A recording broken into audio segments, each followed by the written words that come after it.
الحمد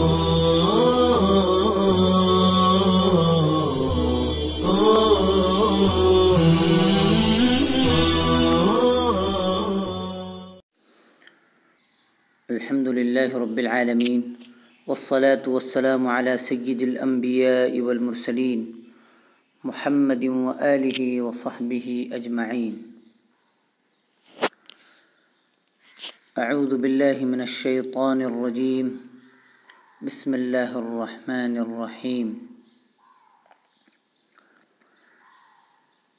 واعلموا انما اموالکم واولادکم فتنہ وَأَنَّ اللَّهَ عِندَهُ أَجْرٌ عَظِيمٌ۔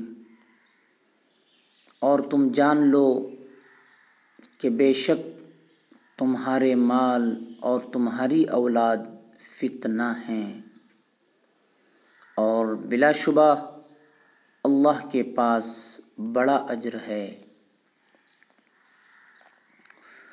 یا ایھا الذین آمنوا ان تتقوا اللہ یجعل لکم فرقانا وَيُكَفِّرْ عَنْكُمْ سَيِّئَاتِكُمْ وَيَغْفِرْ لَكُمْ وَاللَّهُ ذُو الْفَضْلِ الْعَظِيمِ۔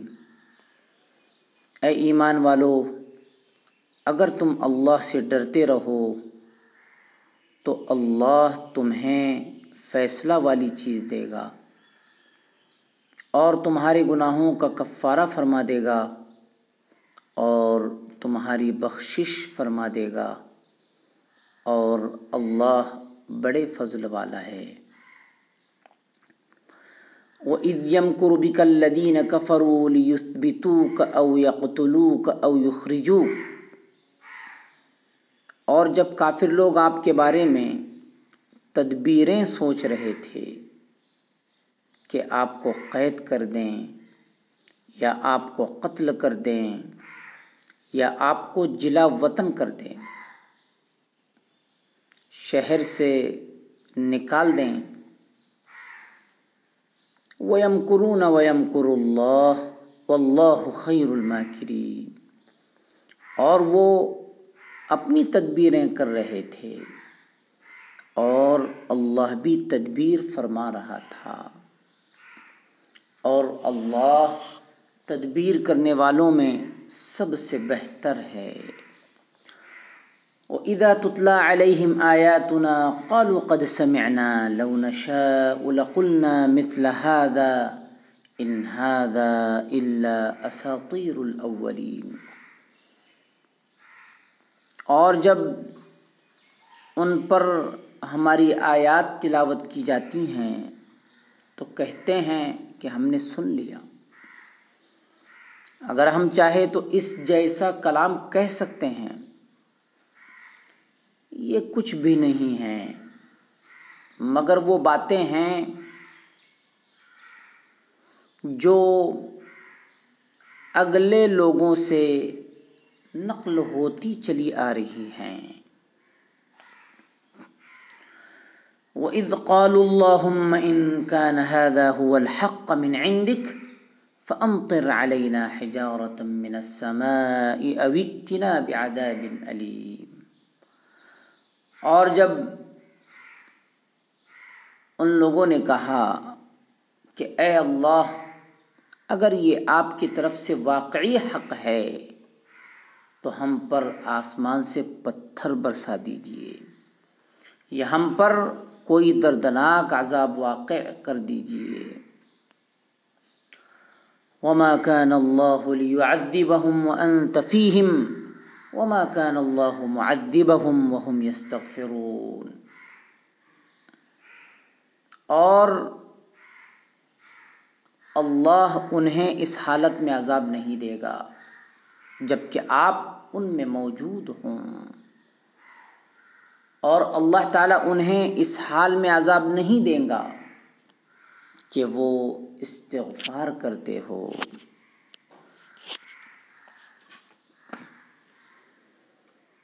فتنہ معنی ہے آزمائش، جماعت یہ فتن۔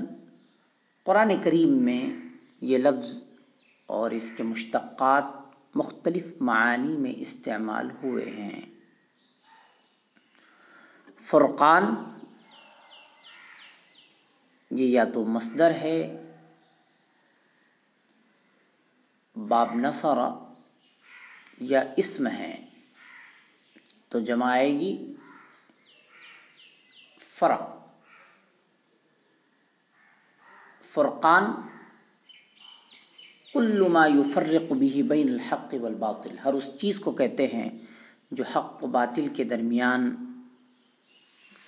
فرق بیان کر دے، جو حق و باطل کے درمیان فیصلہ کر دے۔ یکفر تکفیر مصدر ہے باب تفعیل، معنی زائل کرنا۔ لیثبتوا کا اثبات مصدر ہے باب فعال، معنی قید کرنا، گرفتار کرنا۔ یمکر مکر مصدر ہے باب نصر، معنی خفیہ تدبیر کرنا۔ اساطیر کہانیاں، من گھڑت لکھی ہوئی باتیں۔ جمع ہے، واحد ہے اسطورۃ۔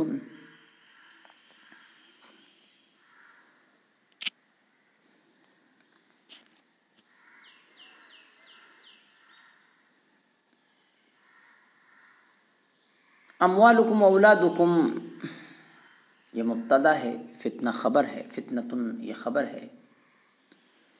اسی طرح حرف مشبہ بالفعل ہے، اللہ اس کا اسم ہے، عندہ یہ ظرف مکان ہے، اجر عظیم یہ ان حرف مشبہ بالفعل کا اسم ہے۔ ان تتقوا اللہ یہ ان شرطیہ ہے، اور جملہ شرطیہ یہ بھی مجزوم ہوتا ہے اور جواب شرط یہ بھی مجزوم ہوتا ہے۔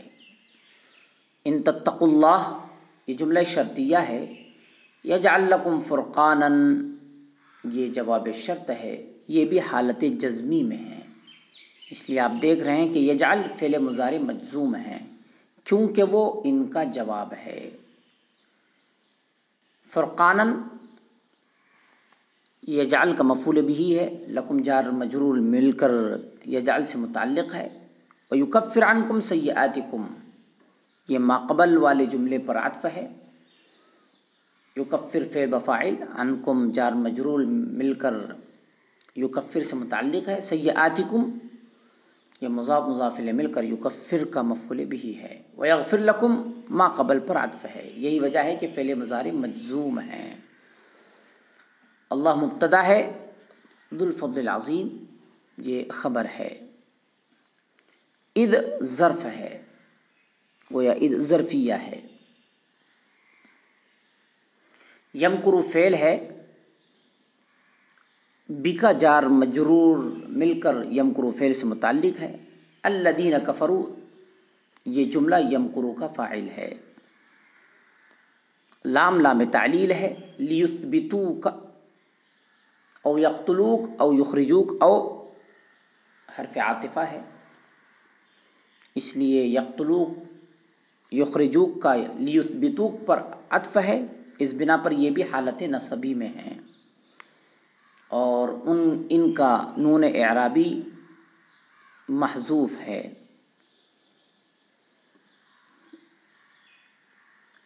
وَيَمْكُرُونَ وَيَمْكُرُ اللَّهُ یمکرون فعل بفاعل ہے، یمکر فعل اللہ فاعل۔ واللہ خیر الماکرین اللہ مبتدا ہے، خیر الماکرین یہ خبر ہے۔ وَإِذَا تُتْلَى عَلَيْهِمْ آیاتنا تتلا یہ فعل مضارع واحد مؤنث غائب کا صیغہ ہے، آیاتنا یہ اس کا نائب فاعل ہے، اس لیے کہ تتلا فعل مضارع مجہول ہے۔ علیہم جار مجرور مل کر تتلا سے متعلق ہے۔ اذا یہ ظرفیہ ہے اور شرط کے معنی کو بھی متضمن ہے، اس بنا پر تتلا علیہم آیاتنا یہ جملہ شرطیہ ہے۔ قالو یہ جواب شرط ہے۔ لو یہ بھی شرطیہ ہے۔ لقلنا مثل ھذا یہ جواب شرط ہے، اس لیے کہ لو کا جو جواب ہوتا ہے، یعنی لو کا جو جملہ جواب ہوتا ہے، اس جملے پر لام تاکید مفتوحہ آتا ہے، جو اس بات کی علامت ہوتی ہے کہ وہ جملہ لو کا جواب ہے۔ ان ہادہ، ان نافیہ ہے، ہادہ مبتدا ہے، اساطیر الاولین یہ خبر ہے۔ ان کان ہادہ هو الحق، ان یہ شرطیہ ہے، ان کان ہادہ هو الحق من عندک، یہ پورا جملہ شرطیہ ہے۔ فامطر علینا یہ جواب شرط ہے، اور یہ فا جزائیہ ہے۔ کانا فعل ناقص ہے، ہادہ اس کا اسم ہے، ہوا یہ ضمیر فصل ہے جو تاکید کے لیے لائی گئی ہے، اعراب میں اس کے لیے کوئی جگہ نہیں ہے۔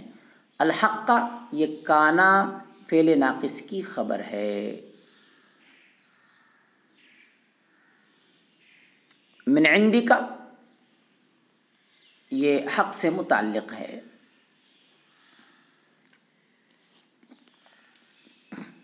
وما كان الله ليعذبهم، لیعذبہم میں جو لام ہے یہ لام جحود ہے، یعنی لام انکاری ہے۔ اس کی علامت یہ ہے کہ اس سے پہلے ما نافیہ کانا فعل ناقص کے ساتھ آیا ہے۔ وَأَنْتَ فِيهِمْ یہ واو حالیہ ہے۔ وَمَا كَانَ اللَّهُ مُعَذِّبَهُمْ کانا فعل ناقص ہے، اللہ اس کا اسم ہے، معذبہم یہ اس کی خبر ہے، واو یہ حالیہ ہے، ہم مبتدا ہے، یستغفرون جملہ فعلیہ کی شکل میں ہم مبتدا کی خبر ہے۔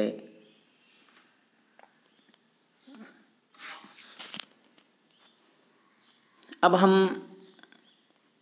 تشریح آیات کر رہے ہیں، لیکن تشریح آیات ما قبل والی آیت سے متعلق ہیں۔ چنانچہ سب سے پہلے ہم یا ایھا الذین آمنوا لا تخونوا اللہ والرسول اس آیت کریمہ کا شان نزول بیان کر رہے ہیں۔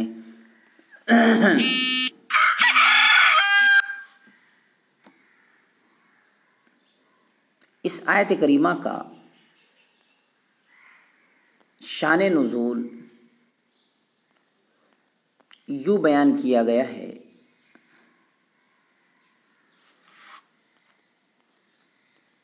کہ بلکہ ایک روایت میں یوں ہیں جو حضرت ابن شہاب زہری سے مروی ہے کہ بنو قریظہ جو یہودیوں کا ایک قبیلہ تھا، انہوں نے جب معاہدے کی خلاف ورزی کی تو رسول اللہ صلی اللہ علیہ وسلم نے ان کا محاصرہ فرمایا، یعنی ان کا گھیراؤ کر لیا۔ انہوں نے کہا کہ سعد بن معاذ جو فیصلہ کریں وہ ہمیں منظور ہے۔ حضرت سعد رضی اللہ تعالیٰ عنہ نے یہ فیصلہ دیا کہ ان میں جو بالغ مرد ہیں ان کو قتل کر دیا جائے اور بچوں اور عورتوں کو قیدی بنا لیا جائے۔ ان کے اس فیصلے کا علم حضرت ابو لبابہ رضی اللہ تعالیٰ عنہ کو ہو گیا جو یہودیوں کے حلیف تھے۔ انہوں نے یہودیوں کو اپنے گلے پر ہاتھ کا اشارہ کرتے ہوئے یہ بتا دیا کہ تمہارے بارے میں قتل کا فیصلہ ہے۔ گویا رسول اکرم صلی اللہ علیہ وسلم کے راز کو فاش کر دیا، اور راز کو فاش کر کے گویا رسول اللہ صلی اللہ علیہ وسلم کے ساتھ ایک طرح کی خیانت کی۔ اس پر یہ آیت کریمہ یا ایھا الذین آمنوا لا تخونوا اللہ والرسول نازل ہوئی۔ حضرت ابو لبابہ رضی اللہ عنہ کو جب اپنی غلطی کا احساس ہوا تو سمجھ گئے میں نے اللہ اور اس کے رسول کی خیانت کی ہے، لہذا انہوں نے مسجد نبوی صلی اللہ علیہ وسلم کے ایک ستون سے اپنے آپ کو باندھ دیا اور کہنے لگے میں نہ کچھ چکوں گا اور نہ پیوں گا یہاں تک کہ مر جاؤں، یا اللہ تعالیٰ میری توبہ قبول فرمائے۔ حضرت رسول اللہ صلی اللہ علیہ وسلم کو اس بات کا علم ہوا تو فرمایا کہ وہ میرے پاس آ جاتے تو میں ان کے لیے استغفار کر دیتا۔ اب جو انہوں نے خود ایسا کر لیا ہے تو میں ان کو اس وقت تک چھوڑتا ہوں جب تک کہ اللہ تعالیٰ ان کی توبہ کی قبولیت میں کوئی آیت نازل نہ فرمائے یا ان کی توبہ کی قبولیت کا اللہ کی طرف سے اعلان نہ ہو۔ 7 دن تک حضرت ابو لبابہ رضی اللہ تعالیٰ عنہ نے کچھ نہ کھایا نہ پیا، یہاں تک کہ بے ہوش ہو کر گر گئے۔ پھر اللہ تعالیٰ نے حضرت ابو لبابہ رضی اللہ تعالیٰ عنہ کی توبہ قبول فرمائی تو رسول اللہ صلی اللہ علیہ وسلم تشریف لے گئے اور ان کو کھول دیا۔ بہرحال آیت کا سبب نزول جو بھی ہو، اس میں اللہ اور اس کے رسول کی خیانت کرنے کی ممانعت فرمائی ہے، اور اس کا عموم ہر طرح کی خیانت کو شامل ہے۔ اسی لیے حضرت ابن عباس رضی اللہ تعالیٰ عنہ نے آیت کی تفسیر کرتے ہوئے فرمایا: لا تخونوا اللہ بترک فرائضہ والرسول بترک سنتہ، یعنی فرائض کو چھوڑ کر اللہ کی خیانت نہ کرو اور سنتوں کو چھوڑ کر رسول اللہ صلی اللہ علیہ وسلم کی خیانت نہ کرو۔ معلوم ہوا کہ اللہ اور اس کے رسول صلی اللہ علیہ وسلم کی نافرمانی کرنا اللہ اور اس کے رسول صلی اللہ علیہ وسلم کی خیانت ہے، اور جن چیزوں کو پوشیدہ رکھنے کا حکم فرمایا ہو ان کو ظاہر کر دینا بھی خیانت میں شمار ہے۔ اللہ تعالیٰ اور اس کے رسول صلی اللہ علیہ وسلم کی خیانت کرنے کی ممانعت کے بعد فرمایا: وَلَا تَخُونُوا أَمَانَاتِكُمْ، اور آپس میں اپنی امانتوں میں خیانت نہ کرو۔ چونکہ امانت کا مفہوم بہت وسیع ہے اور ہر طرح کی امانت میں خیانت کرنے کی ممانعت ہے، اس لیے ہر خیانت سے نہایت اہتمام کے ساتھ پرہیز کرنا لازم ہے، کیونکہ قرآن کریم نے لفظ امانتن واحد ذکر نہیں کیا بلکہ امانات لفظ جمع ذکر فرمایا ہے، چونکہ امانت کا مفہوم بہت وسیع ہے۔ مالی خیانت کو تو سبھی جانتے ہیں، مثلاً کوئی شخص امانت رکھ دے تو اس کو کھا جائے یا استعمال کرے یا کم کر دے، یا 2 شریک آپس میں خیانت کر لیں، جو شخص قرض دے کر یا کسی بھی طرح اپنا مال دے کر بھول جائے اس کا حق رکھ لیں، وغیرہ وغیرہ، یہ سب خیانتیں ہیں، اور ہر شخص کو معلوم ہوتا ہے کہ میں نے کس کا حق مارا ہے اور کس کی خیانت کی۔ فکر آخرت اور اللہ تعالیٰ کا ڈر ہو تو انسان خیانت سے بچ سکتا ہے۔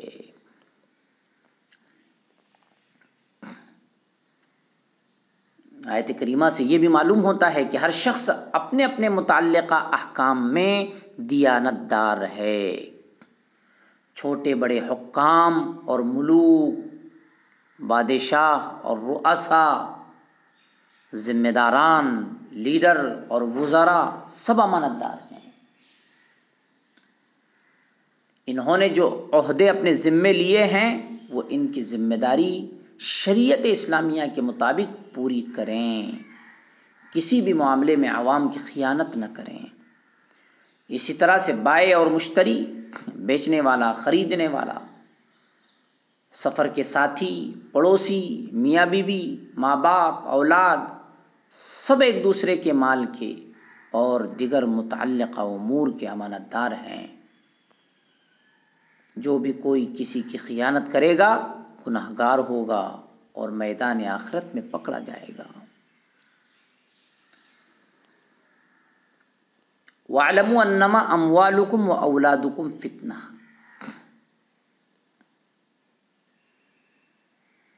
آیت میں ارشاد فرمایا کہ تمہارے مال اور اولاد فتنہ ہیں۔ فتنہ امتحان کی چیز کو کہا جاتا ہے۔ مال اور اولاد کا فتنہ ہونا کئی وجوہ سے معلوم ہوتا ہے۔ مال و اولاد کی مشغولیت اور محبوبیت صحیح طریقے پر نیک کام نہیں کرنے دیتی، جہاد کی شرکت سے باز رکھتی ہے، نماز بھی صحیح طریقے سے پڑھنے نہیں دیتی، پوری زکوٰۃ ادا کرنے سے بھی نفس سے انکار کرتا ہے، حج فرض ہو جاتا ہے تو برسوں تاخیر کرتے رہتے ہیں، بلکہ بعض لوگ حج فرض ہوتے ہوئے حج کیے بغیر مر جاتے ہیں، نعوذ باللہ، اور دیگر فرائض و واجبات میں بھی دنیاوی مشاغل رکاوٹیں ڈالتے ہیں۔ اللہ جل شانہ نے تنبیہ فرمائی کہ تمہارے مال اور اولاد فتنہ ہیں، یہ آزمائش کی چیزیں ہیں، آزمائش میں پورے اترو، مال اور اولاد تمہارے امتحان میں فیل ہونے کا ذریعہ نہ بن جائیں۔ آیت میں لفظ اموال کو اولاد سے پہلے لایا گیا ہے۔ بعض مفسرین نے فرمایا ہے کہ اس میں اس طرف اشارہ ہے کہ مال کا فتنہ اولاد کے فتنے سے بڑھ کر ہے۔ حضرت کعب بن عیاض نے رسول اللہ صلی اللہ علیہ وسلم کا ارشاد نقل کیا ہے کہ ہر امت کے لیے ایک فتنہ ہے اور میری امت کا فتنہ مال ہے۔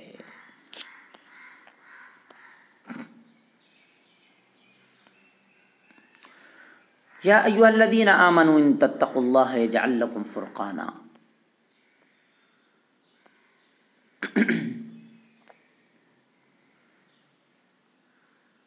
آیت کریمہ میں ایمان والوں کو کہا جا رہا ہے کہ اگر تم اللہ سے ڈرو گے تو اللہ تعالیٰ تمہیں فیصلہ والی چیز عطا فرمائے گا۔ فیصلہ والی چیز سے کیا مراد ہے؟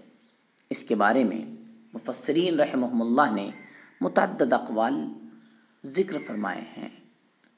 بعض حضرات نے فرمایا ہے کہ اس سے ہدایت اور دلوں کا وہ نور مراد ہے جس کے ذریعے حق اور باطل کے درمیان فرق کر سکیں گے، اور بعض حضرات نے فرمایا ہے کہ اس سے اللہ تعالی شانہ کی مدد مراد ہے، اور مطلب یہ ہے کہ اللہ تعالی مومنین کی ایسی مدد فرمائے گا جس کی وجہ سے مومنین کو عزت دے گا اور کافروں کو ذلیل کرے گا۔